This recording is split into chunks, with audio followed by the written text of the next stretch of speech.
caminos para encontrar las fechas, las relaciones, el tango, Sí. para mí son apasionantes, porque yo empiezo por un lugar y no sé dónde voy a terminar. Claro. En general la base, que siempre lo decimos y lo comentamos, porque a lo mejor alguno de los oyentes se quiere contactar con nosotros a través de las redes sociales y también hacernos sugerencias que siempre son muy bienvenidas. En general el origen son las efemérides. ¿Qué pasó un día como hoy o como un día como el de mañana? O trabajamos sobre la semana. Y a partir de ahí, yo creo que lo maravilloso de esto es poder desarrollar la imaginación como un cuadro sinóptico.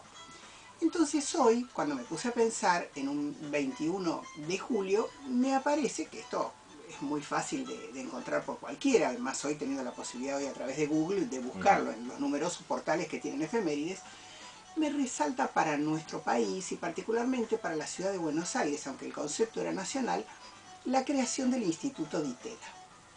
Entonces digo, en 1958, y empiezo a hacer un poco de memoria, algunas veces esto lo hemos mencionado acá, lo que era el Instituto Di Tella, y lo que era ese semillero de grandes artistas, por donde, bajo la dirección de Romero Brest, pasaron, diríamos, lo que se reconocía como los movimientos innovadores de lo artístico. Podrían ser esculturas, como el caso de Marta Minujín, podían ser ballet, en donde tal vez ahí es la primera vez que se incorpora lo que es una cámara al ballet, porque antes si vos pensás, uno decía ballet, en el año 1950 y pico, en general se asociaba al ballet clásico, al Claro, galón, sí, sí. no a los movimientos innovadores. Bueno, en el Di Tella fue el primer lugar en donde la danza se tomó a través de la cámara y de la bailarina. Todo esto, que podría tener un extenso recorrido contando todo lo que se hizo en el Instituto Di Tella, me remite a una palabra que tiene que ver con el mar. ¿Por qué digo esto? Porque tal vez la muestra pop de recuperación de lo que había en el Di Tella más importante que se hizo hasta hoy está en el Museo del Mar en Mar del Plata, que se pudo disfrutar a través de todo el verano. Allí inclusive hubo una creación del lobo marino, el clásico, de la ciudad de Mar del Plata, hecha por Marta Minujín con los papeles de alfajor. Pero además en el primer piso uno encuentra una recreación de lo que fue todo ese movimiento pop del Di Tella, que insisto, se creó y se inauguró un 21 de julio, un día como hoy, pero de 1958. Entonces, pensando en el mar, también compruebo que un día como hoy nace Ernest Hemingway, un hombre y un escritor al que no le gustaba que lo llamaran, que le hubieran puesto sus padres Ernest. Su padre era médico, su madre era música, porque la obra de Oscar Wilde, a propósito de la importancia de llamarse Ernesto, remitía a un personaje pequeño llamado así, que en realidad estaba mal traducido, porque la palabra en inglés Ernest es homófona, o sea, tiene el mismo sonido que earnest, que quiere decir honesto. Entonces él decía, no porque no le gustara ser honesto a Ernest Hemingway, pero decía, la verdad me podrían haber definido mejor el nombre, que le habían puesto el nombre del abuelo materno. Bueno, uno nació en 1899 y otro en 1958, la verdad que las dos épocas son absolutamente diferentes. Uno, como es el caso de Ernest Hemingway, vive la Primera y la Segunda Guerra Mundial, que son inclusive el desembarco en Normandía. Eso lo hace como periodista, él como corresponsal. Es un hombre que viajó muchísimo, simplemente esto es un recuerdo, ¿no?, de lo que fue la vida de él. Vivió en África, vivió en la Cuba de Batista y casi un poquito en la Cuba de Fidel, sobre la que tenía muchas más expectativas, hasta que el movimiento que lo lleva a Fidel al poder comienza a incautar las casas y las propiedades de aquellos ciudadanos americanos, y es en donde él entonces se vuelve a Estados Unidos. Creo que más o menos todos los que hemos leído un poco la vida de Ernest Hemingway sabemos que él se suicida. Lo que no se sabe mucho son las causas, porque sus hermanos también se suicidan, y las causas son por una falta de hierro, que era una circunstancia que se iba trasladando a través de las generaciones en su familia y que generaba una especie de ateroesclerosis. Muchos la habían definido como que en sus últimos años tuvo ateroesclerosis, en realidad no, era un grado de, entre comillas, demencia senil provocado por esta falta de hierro. Pero ¿por qué hablo del mar? Porque cuando él recibe el premio Pulitzer, primero por todas las crónicas que escribe impresionantes de la Primera y de la Segunda Guerra Mundial y por muchos de sus cuentos y de sus libros, A posteriori recibe también el premio Nobel. Pero tal vez entre todo lo que pudiéramos recordar que él escribió, la historia del viejo y el mar es una de sus novelas más emblemáticas.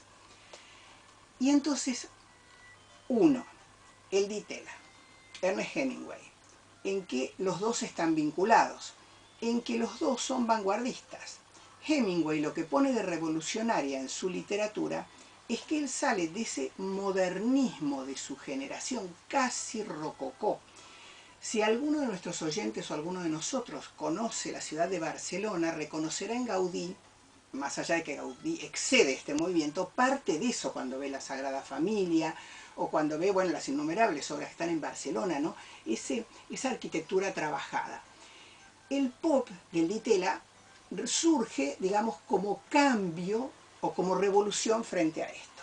Entonces tenemos el Di Tella frente al mar, Hemingway con El viejo y el mar, que es una historia maravillosa, de la que yo rescaté, acordándome de lo que había leído y rescatando algunos otros apuntes en internet, en esa breve historia en donde este hombre tan mayor sale a buscar su pez para poder mostrárselo a ese pueblo y que lo respeten más como un objeto deseado, y en donde no puede llevar a su compañero joven, que se llamaba Manolito, porque sus padres no le dan esa autorización. Entonces solo se encuentra con una especie impresionante de pez espada que él no puede acarrear solo. Y dice, ¿cómo hago yo para llevar esto de vuelta? Que me respeten, que lo vea, que vean el tamaño, y que yo pase a ser otro hombre, otra característica en mi comunidad, no un viejo del que muchos se ríen de su vocación de pescador.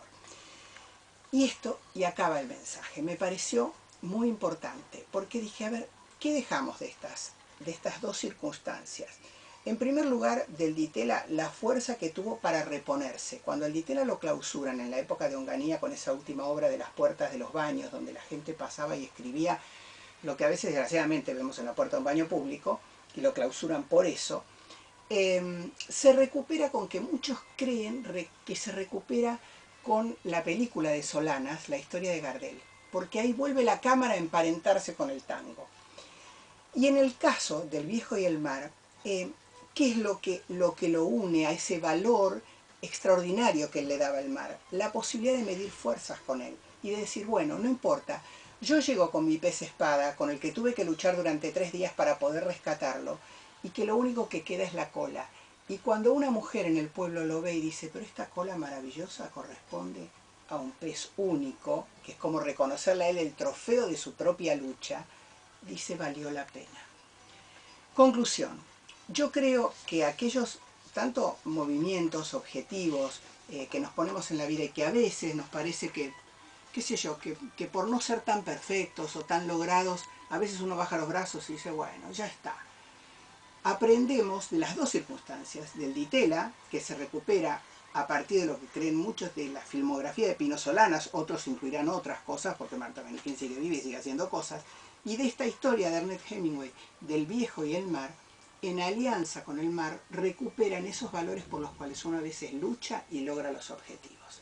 Qué interesante, qué lindo, y permitime volver al principio, ¿no? Toda Sí. esta articulación que lográs, que tiene un altísimo nivel cultural, desde Sí, distintas disciplinas, parte de la fecha, algo que se respeta mucho en este género, en el tango, ¿no? claro. Con mencionar fechas de grabación, fechas de estreno, autores, compositores, poetas, Y a lo y se mejor suma abre la todo esto. curiosidad, ¿no? Claro, Porque ahí claro. dice, por ahí de chico leyó una parte del viejo y el mar, dice, ah, mira, sí que rescataba esto.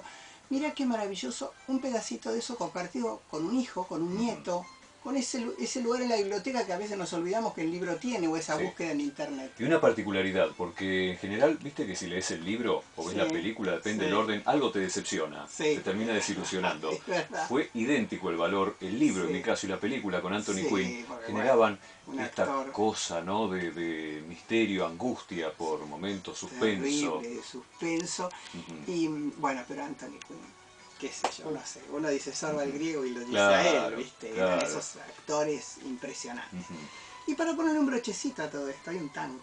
Claro, que menciona al mar justamente, Exactamente. y estar frente al Así mar, es, ¿no? que está frente al mar. Qué lindo, Caro, una maravilla, me encantó. Bueno, muchas gracias, sos muy generoso. Carolina Perincaro, su mirada, así, los temas de la vida, de la cultura, la música que se enlazan, ¿no? Y los trata de esta manera encantadora. Carolina Perín con nosotros aquí en Por la Vuelta y Frente al Mar.